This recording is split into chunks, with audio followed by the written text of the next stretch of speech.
Three, two. Okay, let's get this started. And we're live with What's another up? episode of Smooth Thoughts. I hope this doesn't look too fucking crazy. What are you talking about? This Or is no, actually, the normal yeah, place we're usually I do in. want it to look great. I'm your host, Chimp. This is John, and then we have a special guest today. Oh, my name is Maya. Oh, hey. Hello. Maya, thank you so much Yeah, of for course. joining us. Anytime. Thank you for having me. Yes, This is really cool. absolutely. Okay, so we wanted to invite Maya on today as part of our, I guess, the first of our intent to Interview. do interviews of stuff. Even though it's not so much of an interview as it is just kind of inviting a friend on. Kind of. It's a little bit of both. We have stuff to talk about. I Yeah, want we to do. give Maya a platform, and she has her own stuff going on. Cool. And also, whatever insights she can give us about whatever things out there are happening. And I've never met Maya, so this is completely new for me. There you go. Nice to meet you, Maya. Nice to meet you too. All right, Cool. so let's see where we get started. Do you want to talk about, is there anything that you want to talk about, Maya? I feel like there's a lot of things that I want to talk about, but I think like I'm not the one you need to be asking because I'll just go on tangents and Pick a tangent. So let's start with some introductions. Who is Maya? I've never met Maya. I'm an alien Okay. from. that's cool. My name is Maya Castro Gutierrez. I'm 31, born and raised in Miami. Same here. I moved to New York about 10 years ago. Decided to move back temporarily this past year, and I'm going to go back to New York in about 2 weeks. Interesting. All right. Yeah. Yeah, so one of the main things kind of that we wanted to go over was New York versus Miami. There's not really a New York versus Miami. Oh, they're there just two. is. They're just two different entities. No, that Miami exist. got invaded, sacked, Yeah. and Oh, yeah. I'm sure you- pillaged I'm sure by you've New seen York. it. There's definitely a New York versus Oh, Miami. yeah. That is very true. And New York's winning. Yeah. To be fair, though, there's a lot of Miami people in New York, like a lot. If Oh, yeah? if I go out to like a club or bar, usually in Brooklyn, if I meet someone, like, oh, where are you from? They're like, I'm from Miami, and I'm like, cool. Like I just left so that I didn't have to like meet more people from here, but everyone I meet is literally from Miami. So I would say in the past 10 years of working retail, always front-facing stuff, literally 40% of the people I talked to were from New York. Yeah. So and then now that was 2015. Now it's even worse. So going with that, how many people do you think are not from New York that live in New York? Not just Miami, but in general. Oh, I mean, that's still a lot. I think New York's population is 8 million. Ooh. Don't quote me. Please fact check this. This is pure entertainment, by Pure the way. We entertainment, need yes. to please fact check me. stipulate this. Yes, We're not please experts do. of any kind. We're just entertaining here. Absolutely no experts on it. Not an expert on anything. I'm not really sure, but I feel like a high percentage. There are a lot of international people, and you go out and you do see them, but I guess in the circles that I move around with, it's just natural that most people I end up bumping into end up being from Miami. It's just a small world.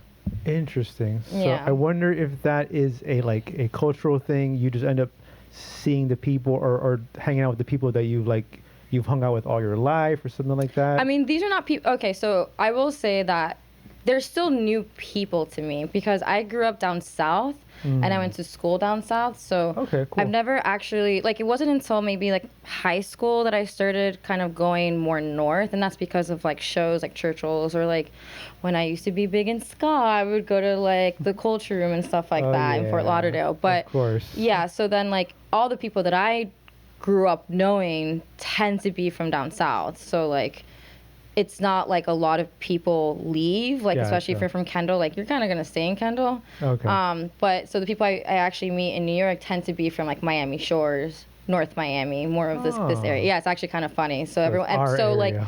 yeah, so it's in some way it's still same circles because it's we're all going to the same shows and we're all visiting the same places. Mm-hmm. But at the same time, it's so far removed because it's North Miami and South Miami. I'm definitely Cutler Ridge, Palmetto down there. It is different. And then Miami, North Miami and Miami Shores is just they're two different worlds. So it's yeah, we're from the same city, but we're not at the same time. Yeah, lots of Miamians in New York, that's for sure. Yeah, Yeah, too many. I'm glad you said that because it makes a lot of sense. We do have a lot more New York on the northern side of Dade.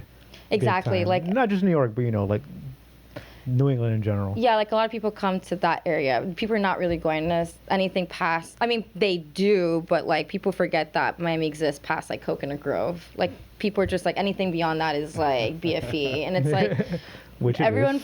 It's not when you really think about it, because the growth of Miami, like especially within the last 10, I would say 2 decades, like Little Haiti, Wynwood wasn't a thing when I was Yeah. growing up. And I don't know if you guys remember like ever going to Wynwood, or like when I was a kid, it was like a desolate area. Yeah, Or even seeing Little all of Haiti. that Yeah, or Little Haiti. So it's like if you, become what I mean, it I was is. born and raised here. So it's like remember like going to these places being like, where the fuck am I? Yeah. And then seeing how it's exponentially grown within the last few like 5-6 years. So it's like this is how I can distinguish like how long or how well you know Miami, because it's like if I'm like describing my neighborhood and you're like, oh yeah, it's like this, that, and the other, and I'm like, all right, cool. So like you understand kind of like this Miami that exists outside of this bubble that people kind of are attracted to. Edgewater, even Brickell, Little Haiti, like things like that, you know? That's where the money goes. Right, but it's also a lot of people think like that is just what Miami is, and I'm like, that's a new version of Miami, and that's also like newbies that just moved to Miami tend to live in these areas. Like people, like I don't know. For me, it's like, I mean, this is me being an asshole and being a dick about it, but like to me, it's like Miami is anything like outside of those areas, just because like everything outside of those areas tend to have been around for so much longer. That's how we know Miami. Yeah, That's what I'm absolutely. saying. Spoken Absolutely. like a true Miamian. Yeah, but no, actually being born and raised here now is the exception, Oh, Sure, yeah. not the rule. Exactly, Yeah, and well, I there. People are shocked to hear Yep. that you're. Oh my god. Okay, that's gonna get edited. Yeah, nobody's from here anymore. yeah, I know it's definitely like a different vibe, and that's kind of like I left 10 years ago, and then coming back, it's just kind of, I mean, I've been coming back like throughout the years, so it's like I'll come for like a weekend, or I'll come for like a week, maybe around Thanksgiving, Christmas. I tried to come as often as possible to see my parents, but you know, even when I did come, I wouldn't go out as much as I'm going out now, which is a lot. So it's like a different world to me. So like seeing how it was then and like seeing how it is now, it's like it's just so different. And like obviously it kind of made me feel like I was a foreigner in my own hometown, because like things changed so much. And Like it's still Listen, changing. You were gone for years, and you feel that way. I feel that way every week that I'm here. I'm I'll sure. go somewhere, and it's like this is completely different. Yeah. All right, that's a huge exaggeration, but really, like month to month, It's- things are changing. Like Yeah. it's But it's understandable. true. We had these yellow apartments right over here on the corner since the 50s, and now they're gone.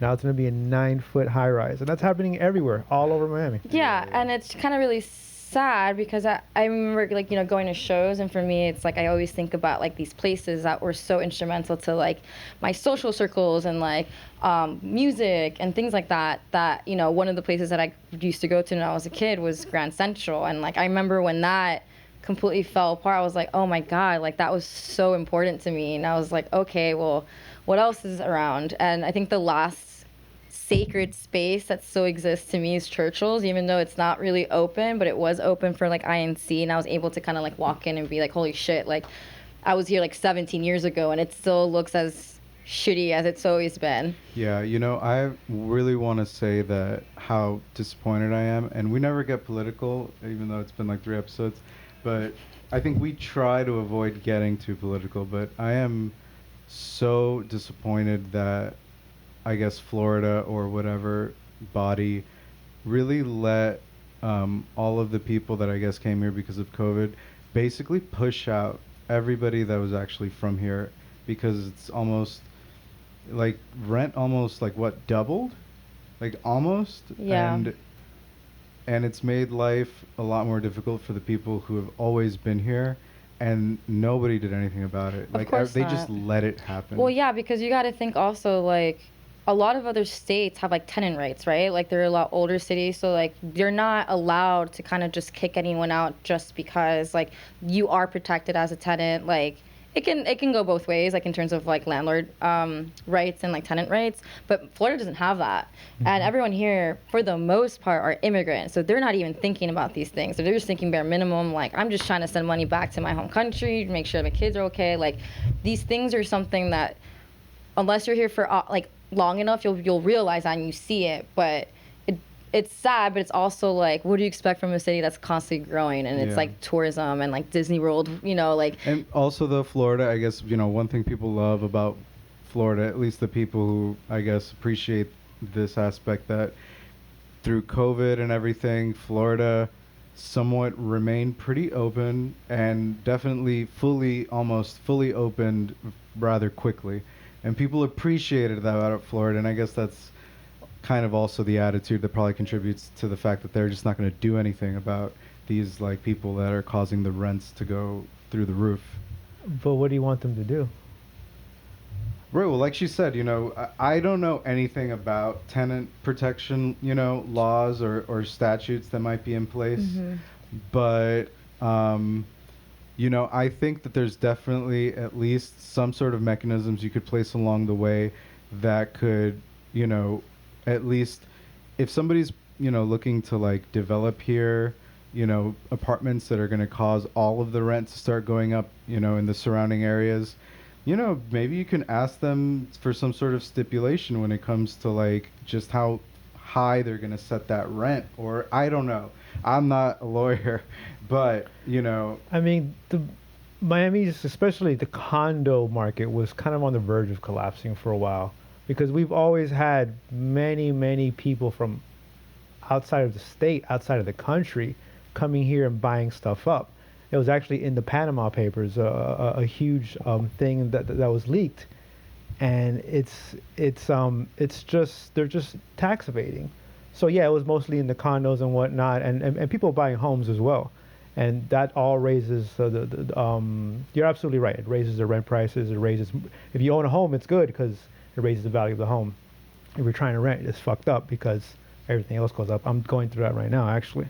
Yeah, we all are. But It's so expensive but here. now it's just tripled, because now we have even more people coming over here. People who are used to New York's real estate market, which is super expensive, and they come over here and they're like, "Oh wow, this is cheap," and we're like, "No, not cheap." So yeah, we're all getting fucked. It's But really unfortunate. Unfortunately, it's the market, and I don't think there's anything they would do about Yeah, it. I do accept it. Just bite the bullet. I do love it here, and I do think I'm gonna end up being here for a while longer. So Yeah. biting the Buy bullet property while you still is- can, because is- if not, get the fuck out. yeah. Because it's gonna get worse. It's developing like crazy. And Yeah, crazy and it's crazy. kind of intense. But I mean, like, that's always been Miami. Miami's such a new city. Like, it's constantly, like, changing itself. It's kind of like Yeah. flipping identities It's also every now and everything, then. though. The way that fuel prices are going up, the way that inflation, whatever that means, the value, like the power of the dollar. I'm calling BS on inflation. I think what it actually is, like, these CEOs and these companies just don't want to fucking lower their pay rate or get it past When a I pay say cut. inflation, I put it in quotes because it's like we don't really. I agree with what you're saying. Like, we don't know if it's actually an actual consequence of things that are happening in the markets in the world, or the printing of the dollar, or if it's opportunistic companies that are just raising prices because of the veil of inflation. Whatever it is, everything's going up, rent's going up, the dollar's worth less. It's like, I find myself wondering how people are getting by. Dude, I don't even know anymore. I can't even imagine how one lives. Like, I'm staying with my parents right now, like, to save money just so I can go back and like live solo. I guess that's. But like, people are doing that. Like, I know a lot of people who like live with their parents still, and it's Yeah. because they're actually saving money to buy something bigger, or they're investing in something and they can't just like go out. Like, and you talk about it and you're like, oh, it's also like kind of like, fuck, like I'm back to living with my parents at like 28, 29, 30, 31, and it's like, what does that even feel like? But also, Miami's a Latin city, so like that's kind of okay, like to live with your parents until like you figure it out. Like, I don't know. Yeah, I mean, yeah. So that's Miami. I don't know how the rest of the country is feeling. I mean, of course, the gas is hitting certain communities super stupid. hard out in the middle of nowhere. Man, it's just it is. I know there's usually always some tough stuff going on, but it feels pretty. I mean, we're rough definitely these feeling days. it. I do think that our generation, like people, millennials, like we've just been constantly being hit by impact of some shit happening ever since like 2008. It's like market crashes, and then like college debt goes up, and then there's no jobs, and then like we're fine, and then COVID hits. It's like I admire our generation so much, and like, yeah, people can say whatever the fuck they want about us, but I'm like, yo, dude, I think about like everything people are doing, like opening a business or doing like 4 jobs at the same time, or just being really good bartender, like all these different things, and like we're all fucking doing it and not really complaining. It's just like, well, that's just life, you know? And like that's a really strong mentality for someone to have, because I'm like, damn, dude, like we are going through shit. Like we don't own anything. We're not having kids. We're not really buying, like we're not doing anything else to like kind of like subsidize our life. And it's like, that's all you can do. yeah, it's literally just surviving. Like we're literally just surviving. Yeah, it seems kind of dire, but I'm gonna just throw this out there just to like try and like, you know, put it out. I think I saw in like some stupid clickbait article this idea of techno optimism, and that like What the fuck is soon that? enough, you know, this interconnectivity that's sort of been building itself out will actually be useful, and kind of flip a switch, and like the fact that, you know, I guess let's say fiat currency might be hitting these like sputters of its like devaluation, and then like increase in price and everything. Hopefully maybe there's actually a switch at some point where like this digital currency actually becomes useful and gives us a better standard of living. Bro, Like, I'm not talking about Bitcoin. I don't know shit about that. And that's exactly where you're going. And I'm just like, I don't know. I'm not even Or going to go NFTs, that like, deep I'm into not it. doing But it. but I I'm just don't going to know. throw the magic dust into the air of Okay. techno optimism and hope that something comes from it. all this weird shit that actually makes our lives a little easier. I mean, I will say silver linings of COVID, very like silver linings, is how we as a generation were like, fuck this shit. We're not going to do things just to do them anymore. Like you have more people who are like fighting for work from home, and people are just like, no, I'm not going to. That's awesome. Yeah, and I'm not going to work like 7 days a week, you know? Oh And my like God, it is a COVID. privilege. That's right, COVID too. COVID. Yeah, you know what I mean? And it is a What the privilege fuck, to be man? able to kind of like live in that liminal space of like I get to decide what I can do, but also like I still have to like Hey. be responsible for You know what? things. I think we're at a low, and you know what? I think we can celebrate that at least right now. I'm glad that. Like it can't get worse. Well, oh no, it can get worse That's- at yeah, I any was like, moment. I feel like at it's- any moment it'll Yeah. surge again. But I think we're at like the lowest we've been at since the very beginning Of of Wow. I think infection rate. so like 2 Oh. years. Yeah, I think we're at a really low right Of now. infection rates. So in the last it's 2 years. to say Okay. that everybody's kind of. I mean, yeah, it's feeling- mutating. Viruses mutate. It's just gonna keep mutating. It's just gonna Yeah, slowly. I mean, there's so many things. It could have like already kind of like ran its course. yeah, and like that's all fine, but it's also like. I just feel feel a little bit more normal lately. Yeah, no, and they do, and I which- really do think like summer specifically is gonna be popping this year. You know, like because I really like I Yeah. think about like summers in New York, and they're like so much fun, right? Yeah, yeah. And the last few summers, like they've been like they've been okay. Like I will say, New York did a really good job for the most part of like kind of keeping like the mask mandate and like people staying at home and stuff like that. Like I was there for March 2020 Yeah, when tell the whole us, thing. Tell us about the beginning of Dude, pandemic in New York. honestly, it was really fucking scary. And my roommate at the time, legit like 2 weeks within, he's like, oh, we should watch Contagion. I was like, sure. I watch it and I'm like, dude, are you fucking trying to kill me of like severe depression? Like, I'm not okay. And literally, if you've seen it, it's very similar in some ways to what happened during the pandemic. Yeah. So like, it was, so the pandemic hit, right? And it actually started in Seattle. And then it slowly started moving to us, right? So it was actually really interesting because I worked in Manhattan, and I think it was my coworker's roommate went to the wedding where the first person infected in New York had COVID. Oh It was my like a God. Jewish wedding. So it's like a bunch of people from like the Jewish community in Westchester got sick, and like this roommate was there, right? So then I think it was like the last week of February too, like 2020. And then my roommate, my coworker comes in, he's like, hey, by the way, you know, like this is happening. And like I work in like the healthcare industry, and like we're all very like on it when it comes to news and healthcare because we do like medications and stuff. and the bosses were like, yeah, you should just go home. Like, you should definitely start quarantining. So we're like, okay, cool. And then that was probably like March 1st. And then March 6th, March 8th, like we were already quarantining. And the whole world, or not the whole world, I should say, but like definitely New York started quarantining March 13th. And like literally haven't been back to the office since then. Oh man, that is cool though.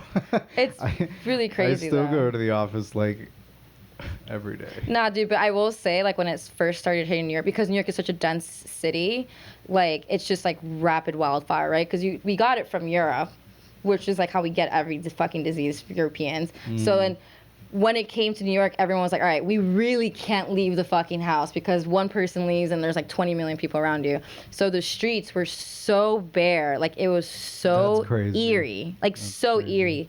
To the point where one day, when it starts to calm down, where we're just like, all right, we're stuck in here. Like, we're not leaving. Like, this is it. Like, you're my buddy. We're going to do a pod of just 2 people, and that's it.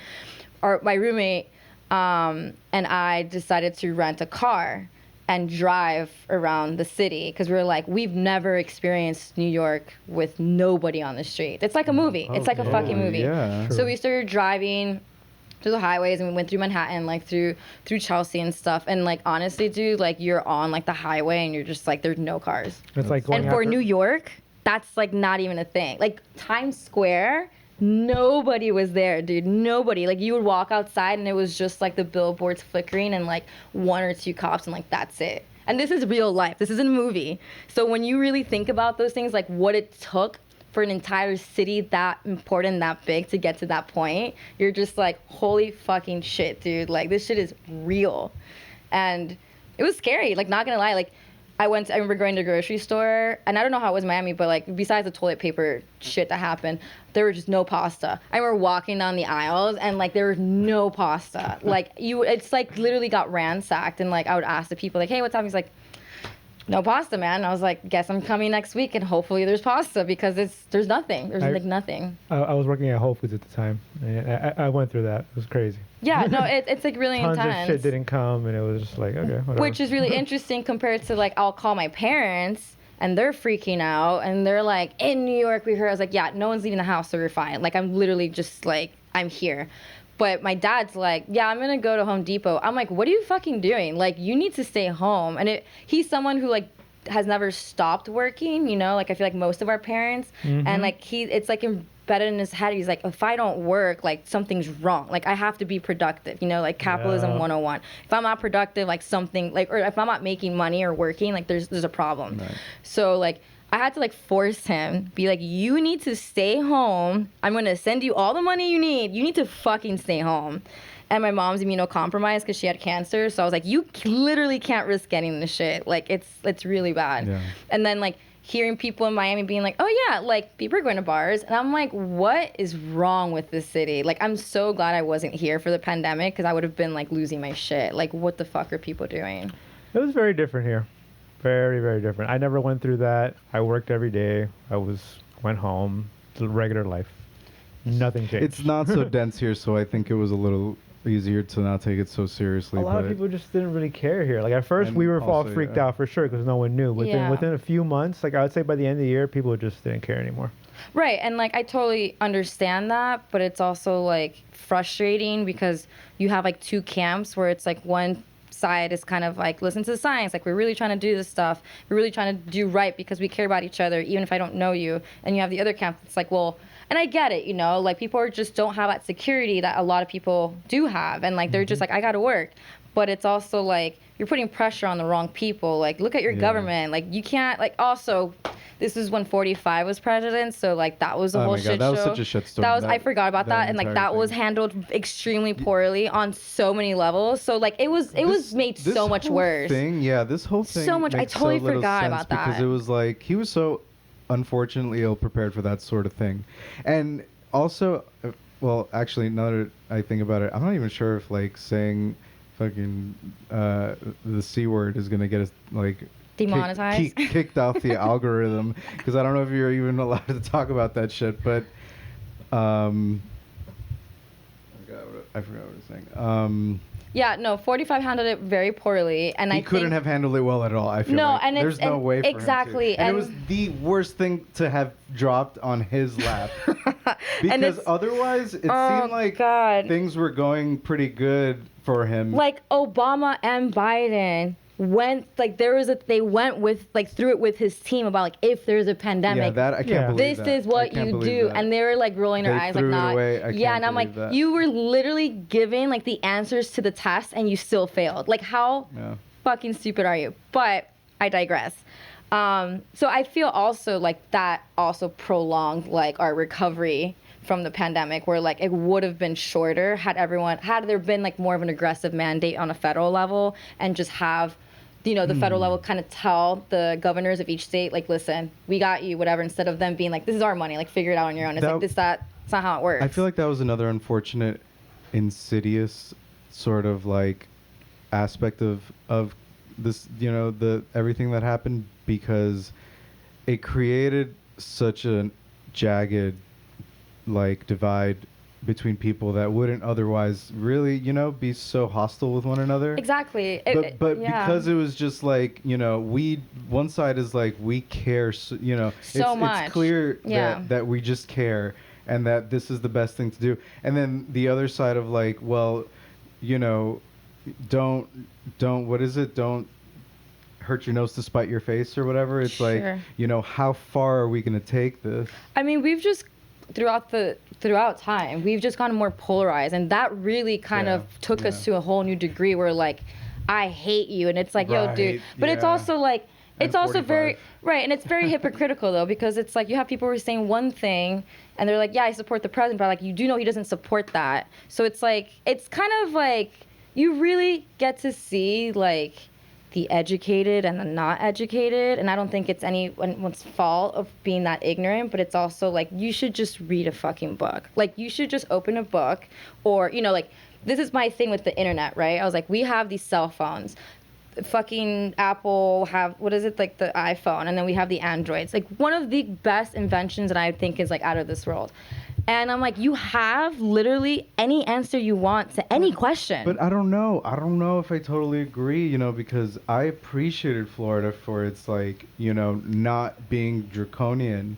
I'm sort of almost in that camp, So I'm not, dude, because I do think that there comes a level But where you have to I just know. think that this is why it was difficult, and why it was so insidious that it divided people like that, because it wasn't easy to say whether it was actually even possible to prevent this thing. It was behaving in ways that was like impossible to like actually pinpoint it almost. And so it's like, yeah, clearly if we knew what we were doing, I don't think anybody would have a problem with locking down, saving people's I lives. don't think that's but it true, seemed though. like we didn't even know if the stuff was working. I mean, but that's okay. So I read a really good article around the time that this was coming out, and it had to deal with like how, I think it was on, I forget what, I think it was The Atlantic. It was a really good article where they explained how at a time of a crisis, it really does show kind of like an example of how society views the government. So the first example that they gave, and I think they referenced like a Susan Sontag text, but the first example they gave was kind of like the AIDS epidemic in the early 90s, right?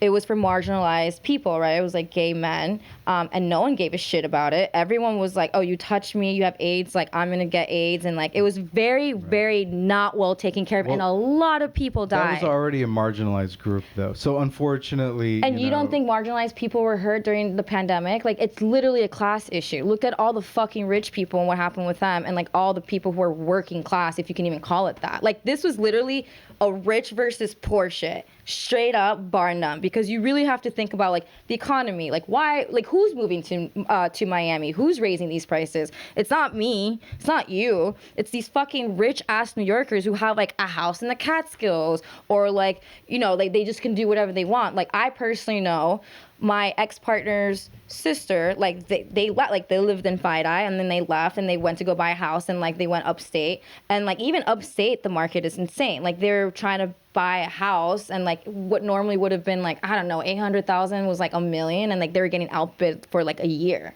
So it's like These people with money are the ones that are ruining this shit. Who do you think were the first people who got the vaccines? Who has access to all this shit?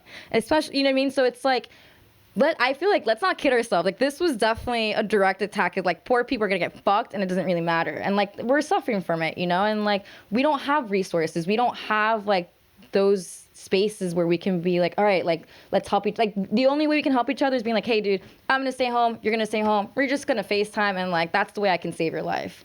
You know what I mean? Like, and I'm not even surprised, you know? And it was funny because my mom and I were talking about it way back then, and she was like, this is a test. And I was like, of course you think this is a test. Like, what kind of test is God giving us? And it's like, no, it's like, it really goes to show you, it's like humanity, you know? And to go back to this text, because it relates to something else that I can say, it's like, you know, Nancy Reagan, all these people were very like anti-AIDS. So a lot of people were not faithful to like, you know, they got like, obviously all these people died and it was like really horrible. And then they started comparing it to COVID. And it started to be more of like I would say a class issue because it has to do with education. And I don't know how we could word that, but I'm just, for the sake of this argument, that's what I'm going to say.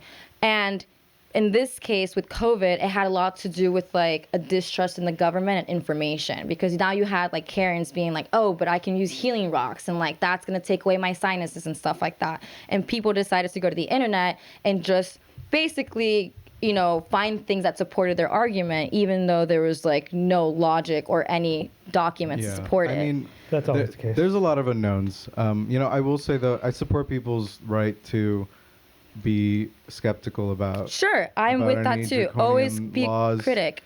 And it's unfortunate that COVID was so sort of ambiguous or vague in its side effects and how it behaved on us. But we don't have to continue on this topic if we want to maybe touch on something else, because I know it's almost like triggering, you know, you end up kind of spiraling. No, I'm totally about it. I mean, and this is something that I think about because like that's the world we live in. Like that's my real life. Like we still live in COVID times, you know, and like I'm not gonna pretend that like that didn't happen.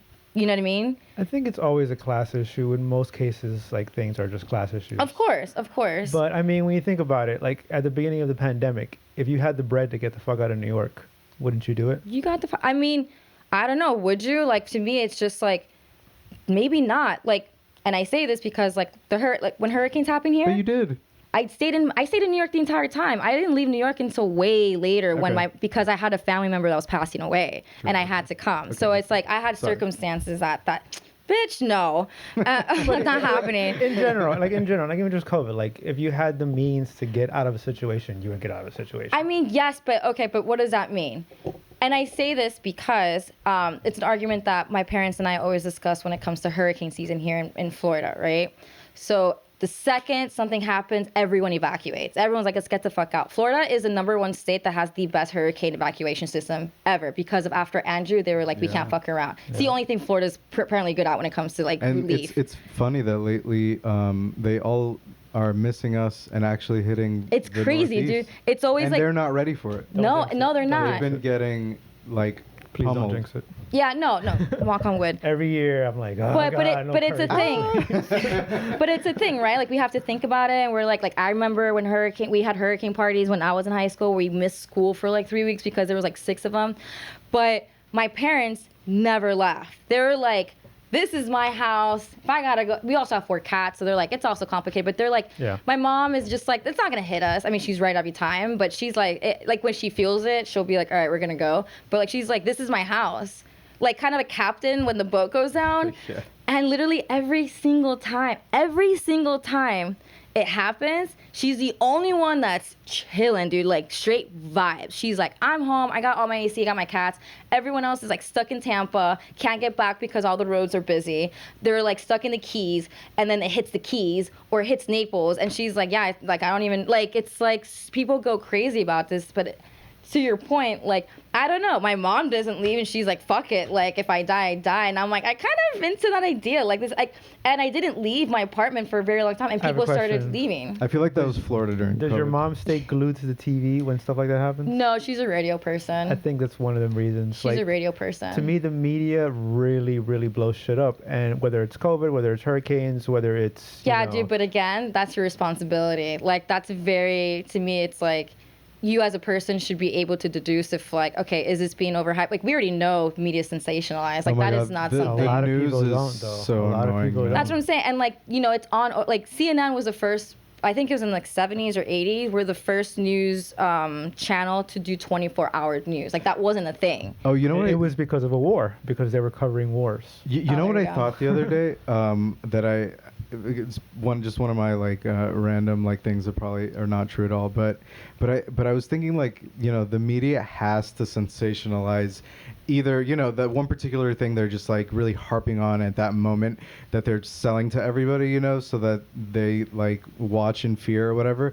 And it made me, and I kind of wondered the other day, like maybe the media has to do that so that, because like by focusing in on that one thing happening that is worth panicking about, it kind of generates the idea that there was once a normalness, right? So there's the hysteria, and you take it in, and like whether you get hysteric or not, it's like because of a normalness that would theoretically be there otherwise.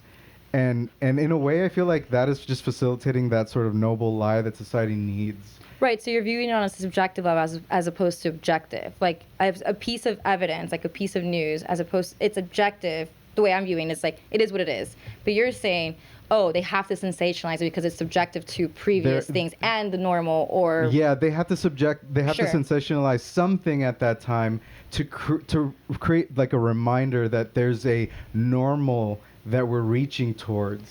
I think it all has. I'm going to take it back to education, dude. I really do think that the crux of this country is education, lack of education, because Well, I mean, COVID hit the whole world. I think it's a I little, know, a little no, but simpler this, than I mean, that, there's though. other reasons why I say this, but like in terms of media, it's kind of like, I think it's a little simpler than that. Like, look at the last 10 years, how many newspapers have closed down. Everything's moving online. A lot of companies have had to change, a lot of media companies have had to change the way they do business because of the internet. And because people don't buy newspapers anymore, people don't really pay for stuff anymore. They're just trying to sensationalize the fuck out of also, everything just to get of course, the news needs clicks. And yeah. that's a huge part of it that we don't Internet, yeah. realize. But why do we click? And that's what I'm just saying is like, why do we click? It's like, if it's like, oh, well, do I have to know this hysteric thing that's happening right now? Because there's a normal that should be happening, right? But this is telling me that the normal is not. I'm just saying that, like... I see what you're saying. Yeah. So, yeah, no, of course. We all know the media needs clicks and they sensationalize and, you know... but I feel like the media is the news. Like that should be objective, and that should But not it's have not. an. It's not. No, it's definitely not. It's definitely And not. it never was it though? It's like No. it's always been controlled. Now it's always- less controlled, but it's it's more all controlled propaganda. by what Sure, we but you click. can say it about anything, dude, because Yeah, it's it's all all about propaganda. perspective. It's But all I'm not talking propaganda. about just media, anything. Like, Yeah, in general. Well, there has always been independent reporting, and then there's always the media. The media has always had its agenda based on whoever's paying the money. sure, whoever yeah. And of now course. it's just our own clicks. Our own clicks are feeding us the hysteria because that's what we click. Well, not us particularly, but Yeah. in general. Oh, you mean the algorithm is being fed back to us? Sort of, yeah. Like understand. it's building itself based on what the clicks, It's and of course we Yeah. click It's a what positive is feedback cycle. challenging our idea of normal, right? So if it's like we're in our normal world, and it's like, wait a second, this is telling me my normal world is not what I Yeah. think it is. Click, and No, so. I think you're right, but because the media always, yeah. if something's in trending on YouTube or whatever it's called, you know, you're gonna click on it, and just because it's trending, you're gonna click on it, and that just furthers the trending Yeah. and trending. So that's pushing Yeah. that news story, But, whatever it is. Yeah, I do. You know, independent reporting, even independent reporting has its angle. It course, does, of but I course. think about like I'll watch Democracy Now, right, with Amy Goodman. Shout out Democracy Now, and like it's really good like reporting, and it really does try to be, in my opinion, as objective as possible. And it's kind of like C-SPAN. C-SPAN literally just turns on the TV, and there is no one saying And anything. it's just those the chamber rooms with people yelling at Yeah, each and they're other. like that's literally I feel like what it should be. Like, just play what it actually remember- is, no comments, and just leave it at I that. was a little kid and I'd put C-SPAN on and be like, "Is this like what's real?" Is Yeah, like that's, like, I'm I'm trying sure to it's understand happening. what they're saying, and I'm like, I can't do it. Back to Cartoon Network. I definitely respect the Democracy Now! For always capturing war stuff. And Yeah. they'll always publish, like throughout Syria and Yemen, they'll always say this many people died, this was a bomb. And that's great that they cover that. But I think any news source is going to be not super objective because they're going to cover the stories that they want to cover. Of course, that they think their I audience agree. will listen to. I am not arguing against And that. yeah, the Democracy Now! Is just going to cover super left stories. These days, which to is be fine with me, honest, but- I feel like by the time something has an article written about it, that's it. It's old news. Like I feel like articles are not how even like a video reporting on is like things are happening so fast now. I feel like I get most of my news. I feel like from like people I follow on social medias that Oh, yeah, that are I can see that. embedded where particular things that I'm interested are happening. I try Yeah. to like some news stuff. Like I'll go straight to Twitter and just like look up hashtags. When it comes to like super, I don't know, like the Russia war thing, a guy I follow who was from like Belarus and Eastern Europe, like Yeah. a lot of accounts from Eastern Europe. I get most of my information from that stuff going on. From Yeah, those I also people. think it's like important to just like ask. I mean, like something that I miss that Miami doesn't really have is like a lot of people don't like read or like are knowledgeable of like what's happening in the world. They don't have to be. This They- is a city. you're- This city is an think it's exception in everywhere. every way. I know, I and like to disagree. I think me, it's everywhere. and I really do think no, I don't I think really so. think it's No, everywhere. I don't think it's everywhere because I guarantee you, if I go to Bogota, where I'm from, and I talk to my grandparents about an issue, like we're talking, like they're like they know what the fuck Colombia is up. was Yeah, you're really best with grandparents, refreshing, so. dude. Going to Colombia. I feel like a few Colombian months people are ago, just kind of like they it read a was lot so and they refreshing. yeah. It was like this level of humanity between people Yeah. that is, here way different. It's, And that's what I'm saying. Like, and I feel like, hot take, I've gotten dumber while being here, and not dumber, but I haven't really like grown intellectually as much as I would have elsewhere because I don't really have people to talk to about these things, right? Like, we're on a podcast doing this right now, and like John's my friend, so John and I are always discussing things like this. But John's one of my few friends that I get to be like, hey, like, did you read what happened, or like, did you read on tech.org like what's happening? It's with- work. It's It a is lot of work, work. but it's also like, what? but it's also like that's like our brain like. Being stimulated, and here it's just like I can't even ask someone. I was like, "Oh, what book are you reading?" They're not reading anything. I was like, "Okay, did you read like what's happening in the news?" Like, "Okay, you're not doing that." I was like, "So like, what do you do? Like, what do you fucking do? You know, like I'm watching the news, you know, The and like, swipes, and it's really hard. Like the in New York, scrolls. I feel like I can just go. Not, I mean, again, like this is not everywhere, but like I know chances are if I'm like waiting somewhere or like I mention something, like I can talk about something of substance with someone just casually, you know what I mean? And just be like, oh yeah, like, did you hear about this? And they're like, oh yeah, like, for example, this week I was talking about Brown Jackson, like the Supreme Court nominee. Good time, And Brown like, Jackson. yeah, and I was just like, yo, I'm repping her hard because like she was raised in Miami. Her dad went to UM law and like her family has New York PD. Don't really care about cops, but you know, like she's Miami as fuck. She was born in DC. So I started reading about her because I'm like, yo, first black woman Supreme Court. That is really intense. Like, what are they grilling about? And like, it's really interesting. And like here, I'm like, yo, like, have you guys heard about it? Like, can you believe this? And everyone's like, no, I didn't even know this was happening. And I'm like, this is super fucking important. Like, this is Supreme Court Yeah. justice shit. And like online, all my friends from New York is like, yo, dude, did you hear what they said about her? Like, the Republicans are trying to get her down. Like, she hates like kids or some shit. And in my head, I'm like, wow, it's so different the conversations people are having. You know? dude, here people just they really don't have to worry about that. You know, people are just enjoying their goddamn lives here. And I'm with it, dude. I'm all about debauchery. And- I've been living this and for 6 by months. I don't have that Trust me. experience here, man. I don't have that same experience. I think I think it's just our generation who just tends to just tune out, and there are going to be. I don't think people- it's a generational thing. I don't think it's a do generational 'cause thing. You talk to many older people, and they will have opinions about all of this shit. You are right. You are right. But I also do think that people who are just like want to know are in the know. Yeah, of And I course. think it goes back to what John was saying. Like, this place is debauchery. Like, Miami is a black hole. Like, we all know it. It's just very superficial. I love this city. It's my hometown. I love the food. I love the beach. I love some of the people. Like, I love this place. But you got to recognize that this place is very toxic. Like, it's really bad, and you can get, and like, I will be the first one to admit to it. Like, I definitely been getting caught within the past few months into like this whirlwind of like, oh, cool, like I'm just gonna go to the same place and drink and like party and like. But what makes blah, New blah, York blah. any different in that sense, though? Don't you have bars in New York? Don't you have places to hang out? Okay, in New York doesn't really have bars that are open from like 5 a.m. to 8 a.m. or 8 a.m. to 5 a.m. Doesn't really have bars or like 24-hour strip clubs or bars that are open until 7 a.m. They don't have like, 24-hour strip clubs? I mean, I'm sure they do, but not like the way Miami has it, where it's easily accessible. Like, I'm surprised. I mean, I don't know. I've been in New York in many years. but it's what I'm just- saying, it's like the surprising to me. culture, like the city that never sleeps is honestly Miami, because it just keeps going. Like, I can party within the same corner, do things, and like stay in this area for 36 hours comfortably. Right. You know, I can go to a bar that I love on the beach.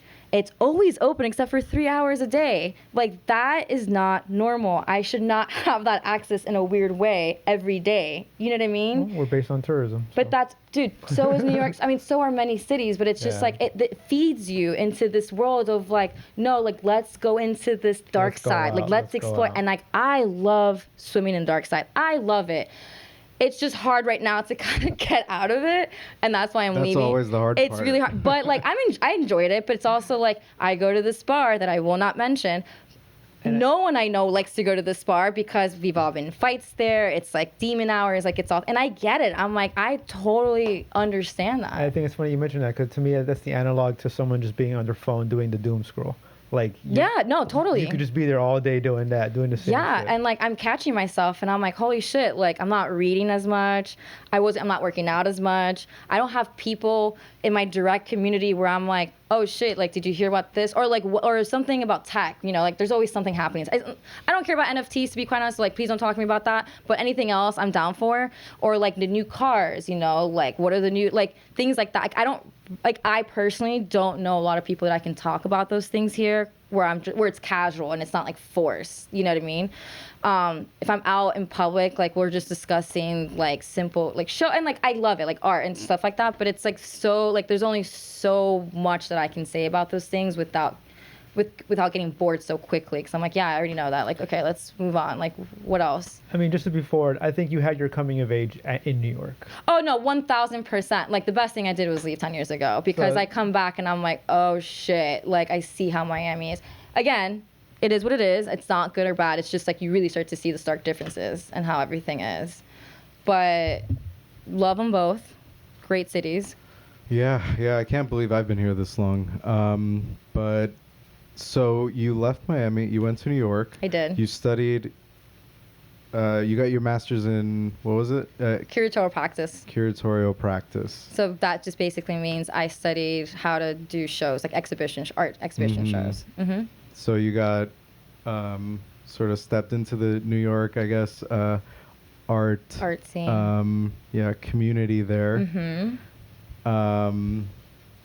And you decided to study something that's going to actually pay you. Yes. After that. Yes. So I was working as a curator at a gallery in Midtown, with one other person, and I'm sorry, you said Midtown by Midtown Manhattan or Midtown Miami? Oh, Manhattan. This is all in New York. Yeah. Midtown Manhattan. And then I was let go. And yeah, I don't know what this lady did after I left, but it was also like super sketch. Like, you should have like a board to kind of like figure, and I asked them, I think it was like within the first few weeks, I was like, yeah, who's on our board? And she's like, we don't have a board. I'm like, okay, like, how do you do like the money stuff? Like, you know, you gotta like patrol like things.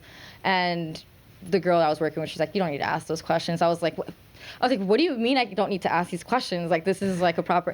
It ended up kind of being like her husband's money, and this was like her pet project, and it was definitely did not need to be there for as long as I did. Classic. Yeah, very classic. So then I decided. So I was trying to find a job in the art world. I just graduated. I think at that point I was like probably 26 or 27, and then I was like, oh yeah, this is like when my life was crashing. So like, my mom got cancer, my grandma got cancer. I was like going through a breakup with my high school sweetheart of 8 years, depressed, like the whole thing. Just met my new partner at the time, like trying to figure that shit out, and then no job, no savings, no anything. So I was like, I need to fucking hustle shit out of this right now. So I was like, okay, let me do UX design. So I ended up doing General Assembly, and I did like a whole course on like UX design to make, you know, art stuff more practical. So that's how I ended up. Yeah, but it seems like that's this. Cool. You could. Did you find yourself carrying over any concepts? Yeah, I mean, like, it's all about empathy. And when you really think about it, like, that's kind of like the way, like, in school, they try to associate you. They try to, yeah, they try to. Curating interfaces. Yeah, I wouldn't use the word curating just because that term for me is just like very special, and like I think when you really think about the etymology, it's like to cure, and like what it actually means, it's like you're teaching someone something through what you're doing, right? Like you're not curating a fucking menu. I'm sorry, like you're just listing out things that are there. Like you're not curating a playlist. It's like they're just songs, you know. Like you're not learning anything when you go to and whatever. That's my feelings. Like if you go to an art show, like an exhibition at MoMA, there's a story that's being told, you know, there's a timeline, like it's teaching you something, like that's what a gallery's supposed to do, you know, or, you know, educational things, you know. So that word, I wouldn't say I'm curating it, but it is more of like an empathetic thing that you're doing, because when you're working with artists, you're really trying to figure out like, okay, like, are you okay? Like, do you have the things that you need? Like, when I had my podcast, I did a podcast where I interviewed people. Like, I made sure to pay them an appropriate amount, because artists don't get paid anything. It's exposure points, you know? Like, you get 500 exposure. Once you get paid. No, but you know what I mean? It's like exposure points. I completely agree with that. So like, I was very empathetic with that. So, like, that transferred over to UX design, where, like, you really have to think about how to be empathetic through technology, and it's a whole different ballgame, because there's like a whole psychology behind like what colors you use, or like what you want someone to do. Can you tell some secrets? Yeah, give us some examples. How do you be empathetic through tech? I mean, do you really have? I mean, it's also like, for me, the most important thing is user research. So just getting client feedback and stuff like that. Okay. And sometimes it's really difficult depending on what kind of area you're working in, because you may have access to certain users than others. Like my company, it's a little difficult because like we don't go directly to the like I don't have to deal directly with the clients, thank God, but like I do have to deal with the consultants that deal with the clients. So it's like more internal. But you know, that's kind of like where you grab everything. Like you just figure out like, okay, like most people are choosing this blue button over the green button. Why? Because blue is making them feel a certain way, or like, you know, it has a lot to do with that. And you know, there's a really good documentary on Netflix. I forget what it's called, but it talks about like kind of like UX design, or like just like technology and kind of like what you do. And like you start to think about like, it's all psychology based. If you look at most of like the postings for UX design, like they will mostly say like education and psychology preferred, for example, because you really have to like think about like the other person. If you're not empathetic and you're just thinking about like how you would feel, and you know, there's that argument. Yeah. There's that argument whether like you're not a user, the person who's designing it, and you are a user. You know what I mean? So like I'm of the camp of like I am still a user even if I'm building it out, because I'm building it out and like I need to know exactly what it is. So I have to put myself in the position of a user and be like, all right, like does this frustrate me? Like what is this gonna look like? What about this endless scroll? What about this data table? What about this chip? Like what about all these little things? And like how do I feel about that? And it can be very difficult. Like sometimes at work, I can see things a very different way and be more empathetic. And like my boss, who's a great boss, will be like, well, no, maybe it doesn't work this way. But I'm like, how would you know? Like you're making the same assumptions I'm making. You know what I mean? And like, obviously he's more well-versed in this, but I'm like, I need to see the facts. Like what are people actually feeling? And like, this is where it goes back to client feedback. It's like, do these people actually like it? Like, how old are they? Do they have like the same experience with technology as I do? No? Okay, then I have to think about that differently, because if it's someone older, let's say born in the 60s, like a boomer, they're going to be reacting to like a mobile device differently from me, you know? And like, and I need to know that. So it's kind of like, that's kind of like the thing in UX design that's really interesting, because it's like, I always think about like say Spotify or Instagram or even Tinder. Like those are all based on games, you know? Like Tinder is a game. Like you just swipe whatever direction you swipe, and like it's like who's good, who's bad. And like it's actually really interesting if you want to talk about dating really quick and Tinder, because I was really interested in actually working at like a Tinder or Bumble because I was fascinated by dating. This is when like, I mean, I've never dated. I'm starting to date, but it's not really happening. So I was fascinated about this world that I've never actually been part of because I've always been in these relationships. And I remember reading countless articles of like how these things are being built for people. So a really interesting fact that I learned is that, right, you have Tinder being built for like game, right? So now you have internet dating, which is this shit, social media dating, and then you have in real life dating. So you go to the bar, you meet your friend's friend, or you just, you do things, you see someone and you hit them up, like things like that. So in real life, I could be at a bar and John comes up to me and he's like, "Can I buy you a drink?" And I'm like, "Nah, dude, I'm good."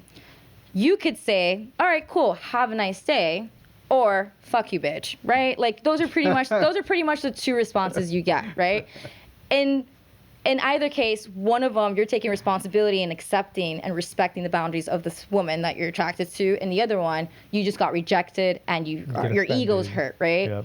Tinder and all these little what do they call it? Dating mobile sites? Whatever. Dating apps? Dating apps, thank you. Dating apps, they make it where like rejection doesn't really happen. Mm-hmm. So men no longer are rejected. You swipe right, and if the other person swipes right, then you're both notified. Mm-hmm. If I swipe left, you're not gonna know that I denied you. You're not gonna know I exist, right? So like that negative reinforcement doesn't exist. So now a lot more, I would say straight men, I think it's like a straight man problem, become more aggressive when women turn them down because through dating apps, so you mean in they real don't life? have it. Yeah. In real life? Yeah, and becomes like really, I mean, it's already aggressive. Oh, I see what you're saying. You see what I mean? I've never thought about that. Yeah, and it's because like there's this whole kind of like history of just like, yeah, men are no longer getting rejected, so they don't know. They don't hear no from women anymore. Right. And this is straight, I'm talking about straight world. More frustrating. Yeah, so because you're not being notified. You never get told that. So in real life, when you're told like, actually, I'm okay, like, thank you, they're like, can't compute. Like, this hasn't happened to me. Yeah, you only get positive reinforcement. You only know when someone actually positively affects you. Well, that kind of even could be just one facet of a general sort of shift in the way that dating happens nowadays. Because I mean, just that very fact that you're kind of pointing out men are now more aggressive in response to maybe a rejection. Mm-hmm. And it's like we're also seeing this rise in this fucking like incel revolution.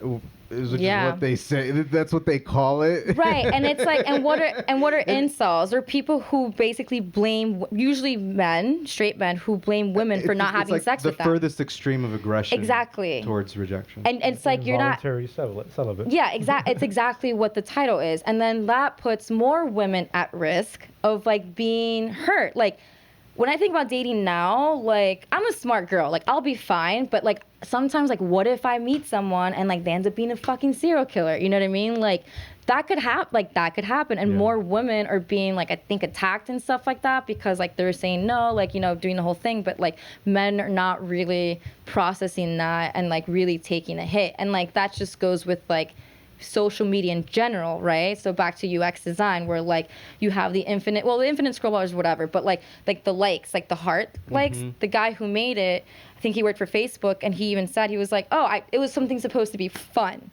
and now that's just straight up validation of like who likes me and what, and like I've done it, and I'm sure everyone's done. It's like, oh, who's liked my shit, like, oh, my crush has liked it. That's great. Like, I'm very happy now. But it becomes like this psychological trigger where you're just like focused on something that doesn't mean anything. It doesn't mean anything, right? It's just a fucking heart. Well, but it's a dopamine hit. It feels so good. I mean, and it's release of dopamine. It's like a drug, because you get happy. You get a little bit of dopamine, and I mean, it is validation. Yeah. Whether it's physical, real life validation or that indirect social media validation, it's still some form of validation. That's social media. I mean, I feel kind of lucky because I guess I don't necessarily feel like, even though I'm on my phone pretty often, I kind of actually don't get it when people talk about like how they need to take a break from social media and how it's so overwhelming. Like, I don't really get that because Sure. I just put my phone down.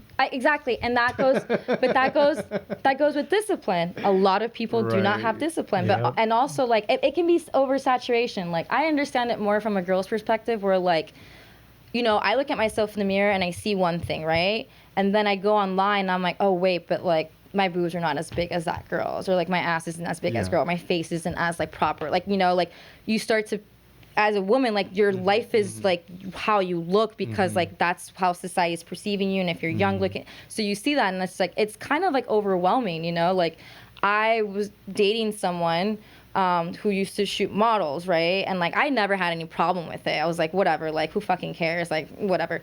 But at the end of it, I was like, I mean, this comes from like another thing that happened in a relationship, but you start to think like, oh my God, like he's Right. always looking at these models. I know he loves me. Well, that's debatable. But, you know, like he knows like all these, you know, you start to think about these things and like, oh shit, like I should look at that. And you're just, I shouldn't look at that because it's making me feel bad. And it's like, they're not ugly, and like doesn't, and like I'm not gonna shit on them because like they're pretty women, like there's nothing at that. But like that's kind of like what social media does, and like it kind of brings you back to this thing where it's like maybe you do need a break. You know what I mean? And I mean I understand what you mean, where it's like you can just like put the phone down, but like no one's really doing that. Yeah, Man. that doesn't just make it disappear, you know, because you're Exactly. thinking about wondering. It's a trigger. Well, right.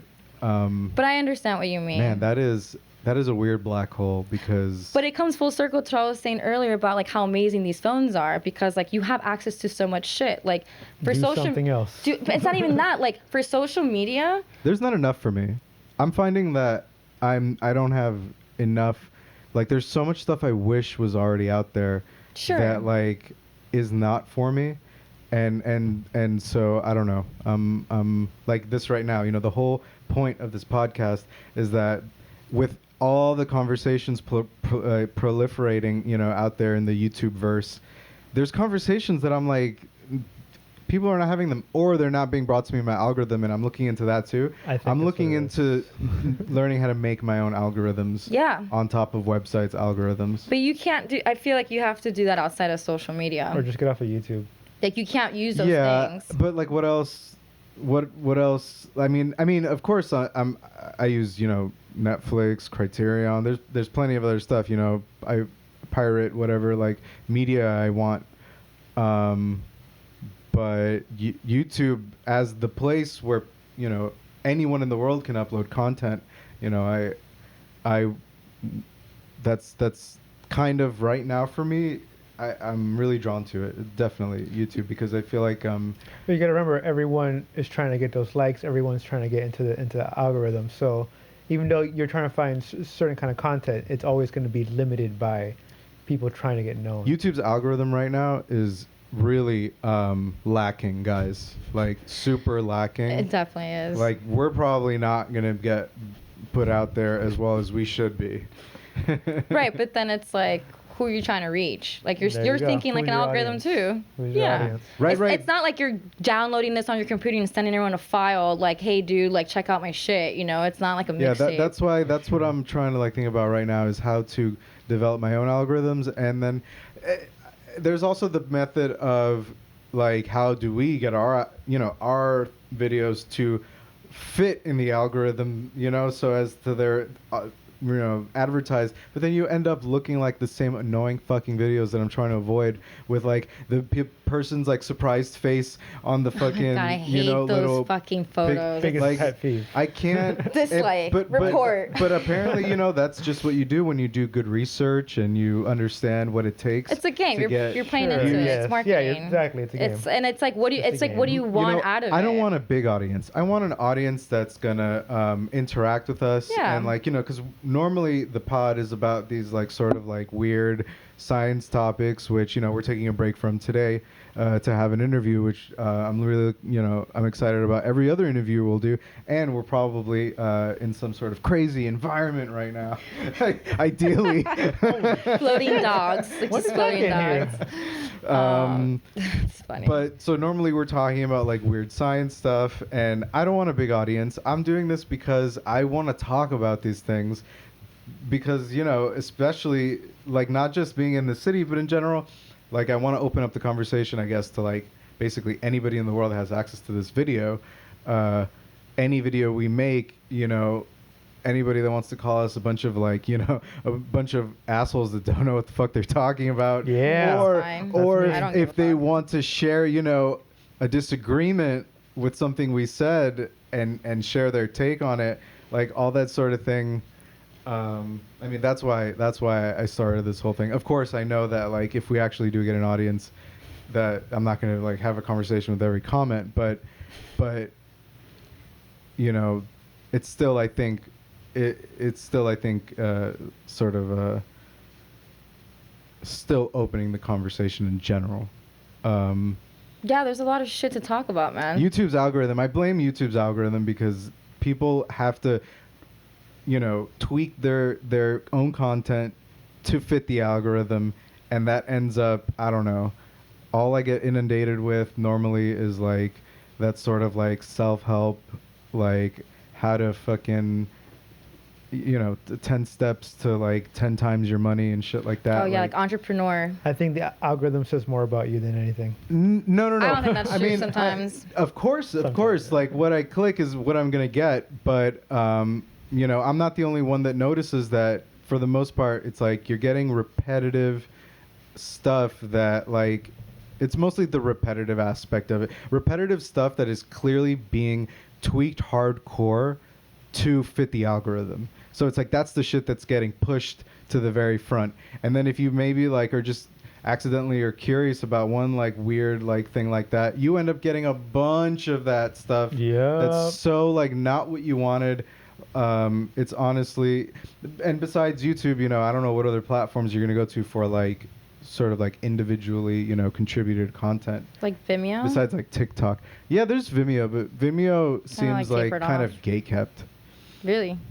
Yeah, I can see that. I I feel like it's more like I feel like it's more artsy or something. Like it's more Yeah. for like filmmakers. Yeah, kind and, of. Like, I should check small out Vimeo shorts. more. I really don't. I mean, like that's also like the monopoly between like all we have. Like we have like YouTube and we have TikTok and we have like now we don't. I mean, I guess like the youth is using Snapchat or whatever, but like we have Instagram that has like that feature that Snapchat has. So it's like it's all very consolidated. It's not like a lot of things that we can kind of like go to, or maybe we can't. Actually, maybe we can. We just don't know them because the Yeah. algorithms are just like not letting Yeah, us the know. algorithms are being weird. Yeah. But so are you working on anything lately?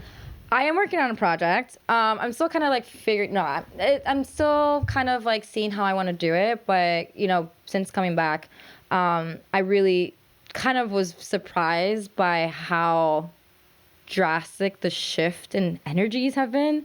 And it all started because I went to INC this year, and I've been going to INC since I was a kid. INC is an international noise conference that is hosted usually at Churchill's by Rat Bastard, who's a legend in the scene. But, COVID, and Churchill's kind of, this place that I mentioned earlier today, it's like a very sacred space for like punks, metalheads, any weirdos that exist. So I went to INC this year, almost like every day, which I'm like, Jesus Christ, I literally went every day. But it was interesting to see all the acts. I knew people who were playing like almost every day, and like it was old people or whatever. And like I remember this one lady, her name is Gina Bootleg. Awesome. She's a noise artist from Rhode Island. And she was like, I remember this so distinctly, like we were like in churches and she was wearing like this bondage gear, but with no underwear. It's just like everything was out. And she had like a gag thing on her face. And she's just walking around, and like absolutely no man did anything weird to her. Like no man like looked at her weird. Like I was looking at her, like making sure like in case something happens, because I'm like, you got to watch out for each other. But like no man was looking weirdly. Everyone was just kind of treating her like a regular kind of person, and she did her performance, and it was fucking great. And I saw a lot of people from different like queer backgrounds where I'm like, I don't even know. It's like, it doesn't even fucking matter what they are, because like we're all here for the same reason. And it really did leave an impression of like, it's like the true freaks and geeks of Miami, like the ones who really kind of want this community to like work out. It's a small community. Like you saw, like it was like not even like 50 people there. I mean, it's almost basically gone though. I mean, that's the sort of community I've always enjoyed. And I feel like a lot of sort of artists and performers in the city have up and left. They have, but like a lot of people, I mean, Super it sad. still exists though, right?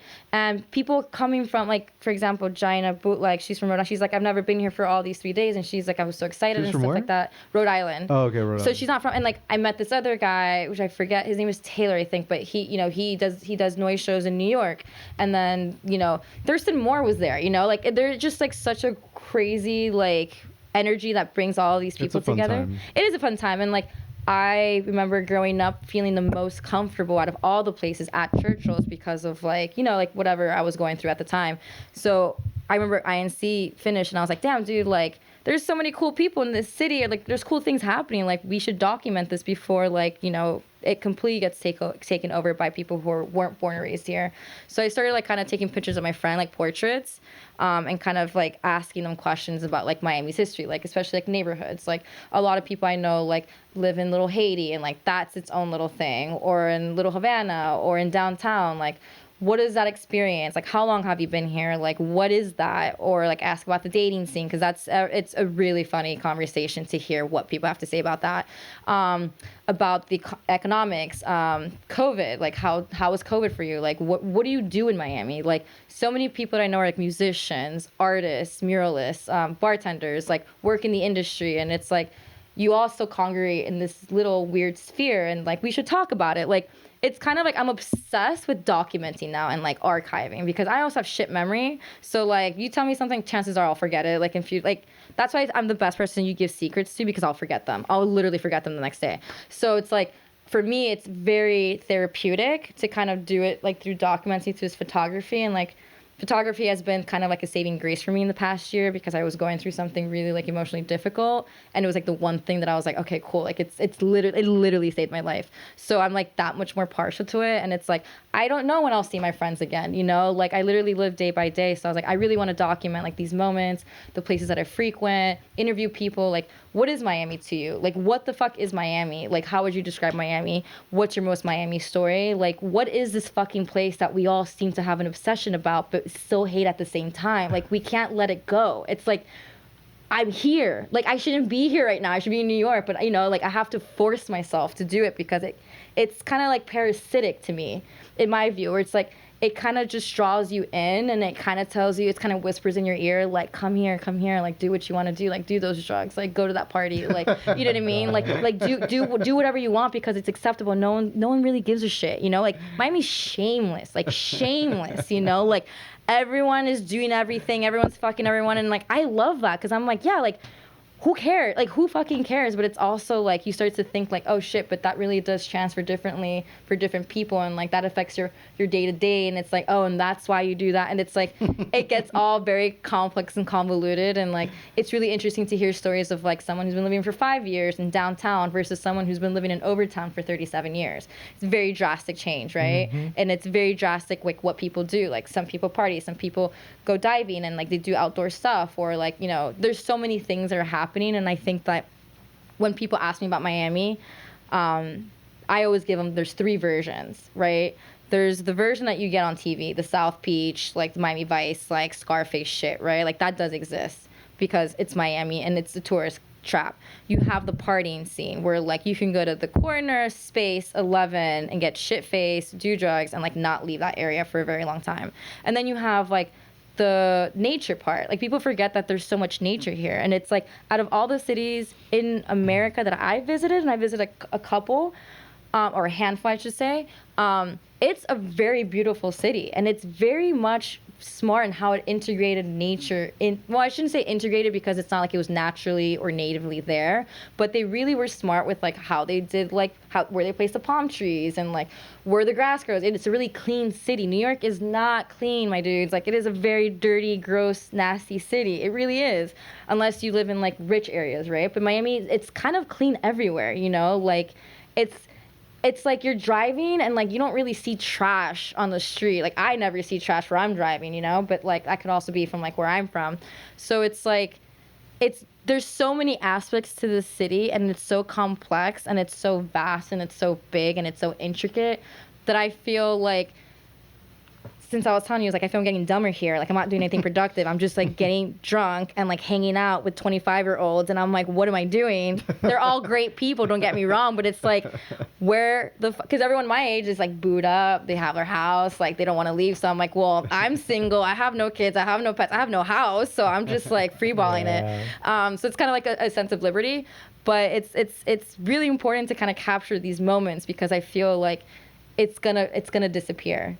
And like I want to see like how my friends in my community that I created while I was here after 10 years, like this is the community I built. It's in a short amount of time, like this is what it is, and like I need to document that. I need to have that, so like in 10 years when people were like, oh, Miami didn't do that, or like who was that, or like blah blah blah, it's like no, like we're here, we're fucking here, and like people need to like respect that.